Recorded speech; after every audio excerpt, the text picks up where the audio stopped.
Link కెనాల్ని పెట్టి దాని దుకాణం మొదలుపెట్టినారు. ఇట్లా అనేక అనుభవాలు.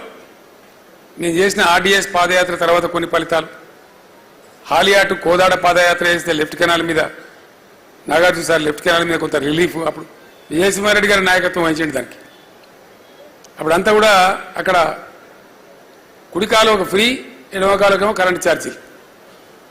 నల్లగొండ సభలో గర్జించిన నేను, సమైక్య రాష్ట్రంలో సమగ్రాభివృద్ధి అంటే ఇదేనా? ఒకటే ప్రాజెక్టుకుండే ఒక కాలువకు ఒక రీతి, ఇంకో కాలువకు ఇంకో నీతా? ఇంకెందుకు ఉండాలి తెలంగాణ ఆంధ్రప్రదేశ్లో మాట్లాడితే, అప్పుడు తెల్లారి మంత్రి వచ్చి మిర్యాలగూడలో మీటింగ్ పెట్టి, లేదు లేదు రేపటి నుంచిగా ఇది కూడా మేమే కడతాం, బిల్లులు గవర్నమెంటే కడతామని చెప్పారు. అంటే తెలంగాణలో నాయకులు లేరా, ఎమ్మెల్యే లేరా అంటే ఉన్నారు. అందుకే నేను తిట్టేది కదా అప్పుడు, దద్దమ్మలు, శాతగాని వాళ్ళు, సవటలని. నేను వట్టి కాదు, అయినా నేను కారుకూతలు పూయలేదు, చేతగాని వాళ్ళనే తిట్టేది. ఇంకా మూడు మాటలు నేను మాట్లాడలేదు.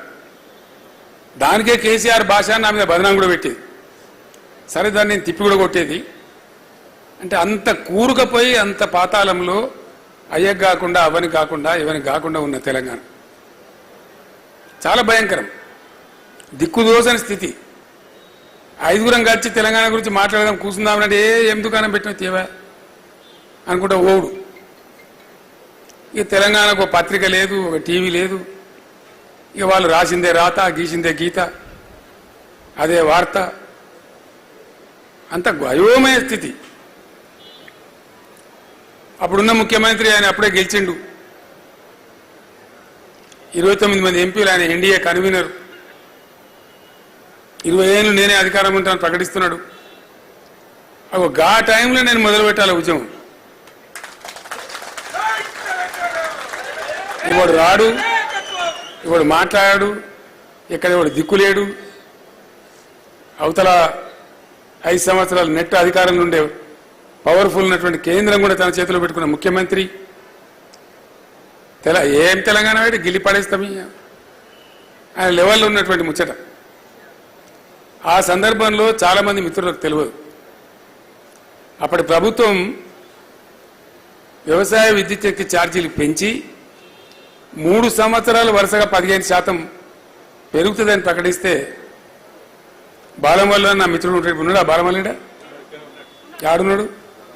ఆయనకు ఈ బాలమల్లి సిద్దిపేట కౌన్సిలర్గా ఉండే, తర్వాత పెద్ద నాయకుడు అండి, అది వేరే సంగతి. సిద్దిపేట మున్సిపల్ కౌన్సిలర్ ఉండే, నేను డిప్యూటీ స్పీకర్గా ఉన్నా. ఆ రోజు అందరు విజిటర్లు వస్తే పంపించినాం. చివరికి మేము ఇద్దరమే మిగిలితే ఇద్దరం పోయి లోపల డైనింగ్ హాల్ కాడ అన్నం తిని నేను చేయి తుడుచుకుంటూ హాల్లోకి వస్తున్నా. అప్పుడు ఇన్ని టీవీలు లేవు, ఒకే ఒక టీవీ ఉండే, తేజ టీవీ ఛానల్ ఉండే. అప్పుడు వాడు రోజుకు 4 మాటల వార్తలు చదివేది అంతే. నేను వచ్చేటప్పుడు వాడు ఏం చదువుతున్నాడంటే మధ్యాహ్నం వార్తలు చదువుతున్నాడు. దానిలో ఆ వార్తలు నేను ఏం చూసినంటే, ఇట్లా విద్యుత్ శక్తి ఛార్జీలు ఈ విధంగా పెంచినారు వ్యవసాయానికి, ఆకాశం అంత ఎత్తి పెరిగిపోయింది. పెంచినరు, పెంచిన తర్వాత ఇక ముఖ్యమంత్రి గారు విజయవాడ వెళ్ళిపోయినది వచ్చింది. నేను ఒక 2-3 విలేకరులకు ఫోన్ చేశాను. ఏమిరా బాకి ఇట్లా వార్త వచ్చింది నిజమేనంటే, నిజమే సార్, ఆ విలేకరుల సమావేశాలు నేను కూడా ఉన్నా. ఇక నేను ఎవరిని కన్సల్ట్ చేయలే, అది భగవంతుని ఆజ్ఞనో మరి ఏందో తెలియదా గడియేందో. ఎవరిని అంటే మరి నాకు ఇంపల్స్ కోపం వచ్చింది. ఏమైతే అయితే సచిందో అన్నాడు, బతికిందో అన్నాడు, జో హోతా హోతా దేఖలేంగి అని చెప్పి బాలమల్లు నేను వచ్చిన టేబుల్ మీద కూర్చొని బాలమల్లు లెటర్ ప్యాడ్ తీసుకొని చెప్పిన. బాలమల్లు తీసుకుని నేను డిక్టేషన్ చేసిన ఉత్తరం రాసినాం ముఖ్యమంత్రికి, సంతకం పెట్టినాం. టైప్ కూడా చేయలే, మ్యాన్స్క్రిప్టే చేతితో రాసిన ఉత్తరాన్ని ఒక 50 కాపీలు చేసి పేపర్లకు పంపించేసి చెప్పిన. దానిలో నేను స్పష్టంగా మాట చెప్పిన, ఈ విద్యుత్ శక్తి ఛార్జీల పెంపుదల గురించి గతంలో క్యాబినెట్లోనే నేను గొడవపడ్డా, అప్పుడేదో కొంత రాజీ పడ్డాం. కానీ ఇప్పుడు ఇలా పెంచిన విద్యుత్ శక్తి